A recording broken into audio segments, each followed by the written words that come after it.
Hello everyone, আসসালামু আলাইকুম।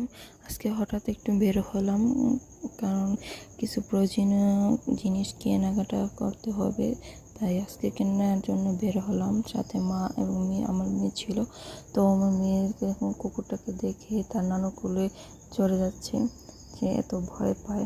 যাই হোক, তারপর দেখতে দেখতে রিক্সা পেয়ে গেলাম, রিক্সা দিয়ে যাচ্ছি এখন। আর যাওয়ার পথে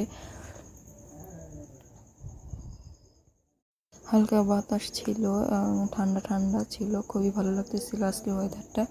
আর তারপরে গাছগুলো দেখে আমি ভিডিও না করে থাকতে পারলাম না। গাছগুলো যেমন বড় বড় বড় ছিল, তেমন দেখতে অনেক সুন্দর, তাই একটু ভিডিও করলাম। তারপর আমি চলে আসলাম ফলের দোকানে। ফার্স্টে আমার মেয়ের জন্য লটকন কিনতে আসছি, কারণ ও অনেক দিন ধরে খেতে চাইছিল। তারপর দুধ কেনার প্রয়োজন ছিল, চলে আসলাম দুধ কিনতে।